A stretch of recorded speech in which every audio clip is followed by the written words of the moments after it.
Zhongli! Look at this! Everyone in Liyue is caught up in their emotions, thinking that they'll never see Rex Lapis again. And here you are looking all relaxed. Why would I not feel more at ease after laying down the burden I have borne for 3,700 years? Right, if the two of you can spare the time, I should treat you to a meal at the Liyue kiosk. Ha! That sounds like big talk, Zhongli. Paimon might have believed you if you were treating us to some third-round knockout, but you'd have to pay out your nose just to stand inside Liyue kiosk. Are you sure you can afford it? You're right. I do like the Mora.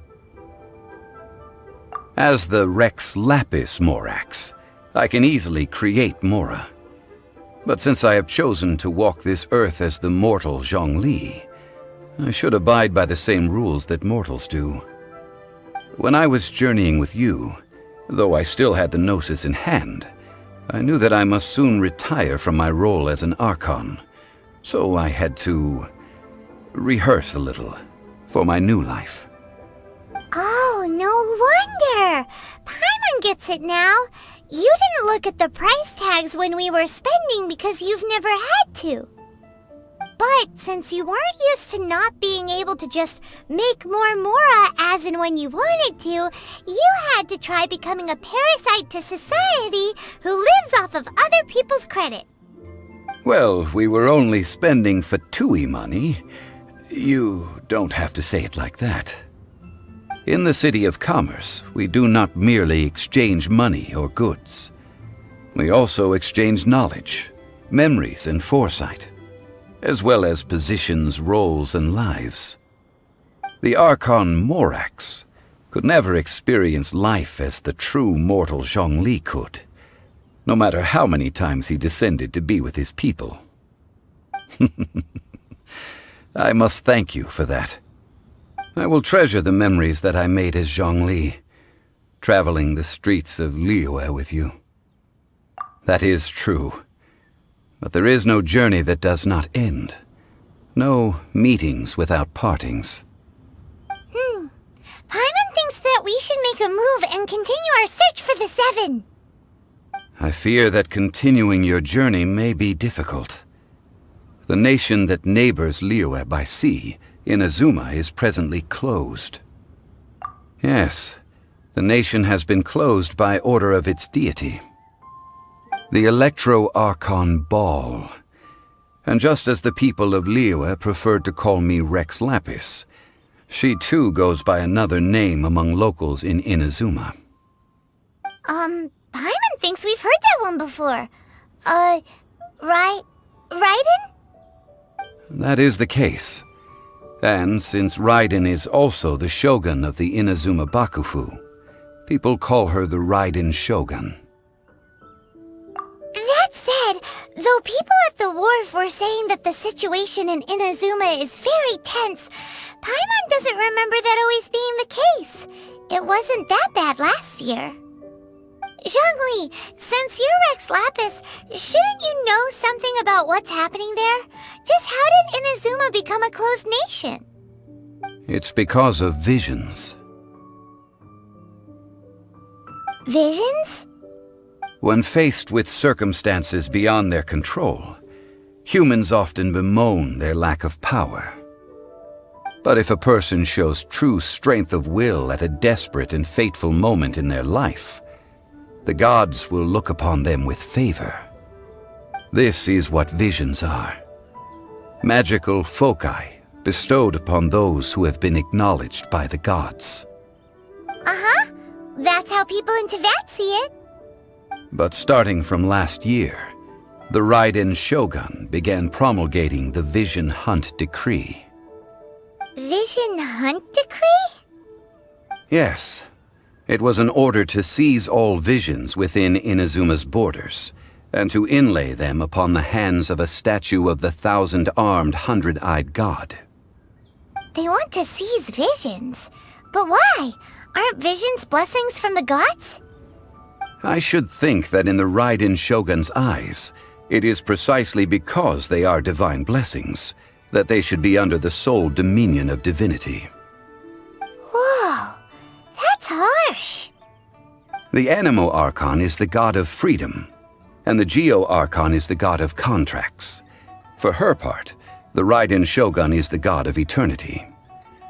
It seems as though she has finally decided to eliminate any unstable elements that could pose a threat to her eternal realm.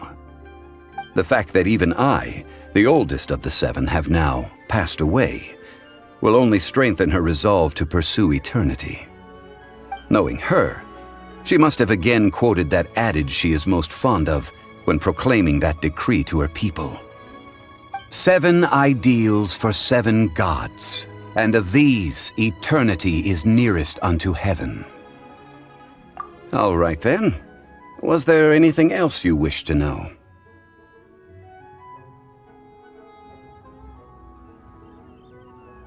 Yeah, about that. Before the Qixing made their announcement, we listened to a lot of people talking on the way.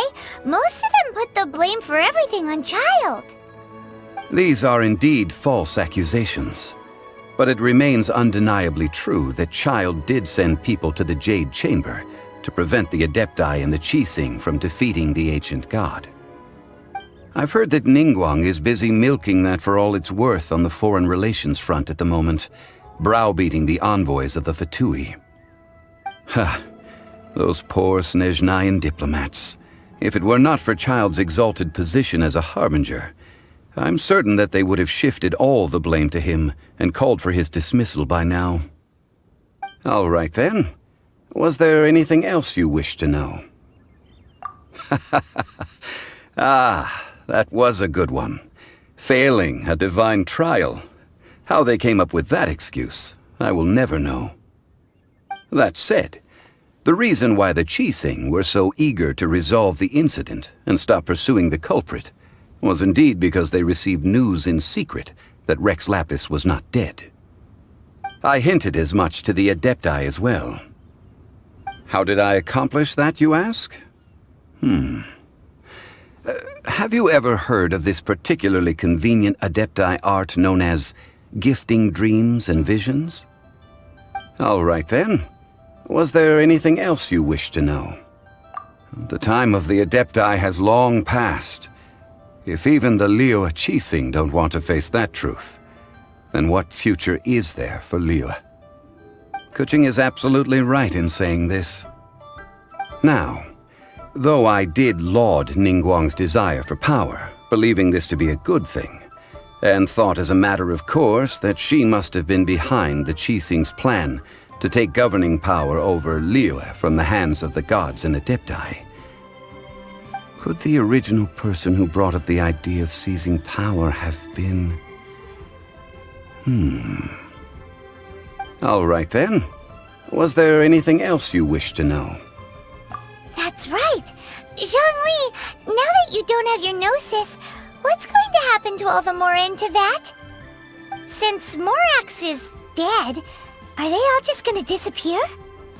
Also, isn't the Golden House the only mint in the entire continent? Will it even continue to work? The Mora present now will not vanish. But the Golden House will indeed have to cease operations for a lengthy period of time, since creating Mora requires the use of the Geo Archon's power. This is terrible! We're all about to run out of Mora! The world is coming to an end! Yes, this is indeed a major issue from a financial standpoint. Well, I suppose we'll just leave such troublesome matters to the Liyue Qixing to debate. Then, did you at least set some private funds aside for yourself? Oh, a private fund. This does seem like a good, logical, common-sense idea. It's a shame.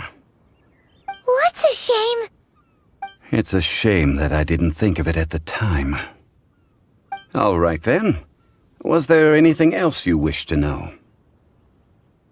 Well then, I suppose you'll have to find a way to get inside this closed nation. Have patience. I suspect that some serendipity must first come into play.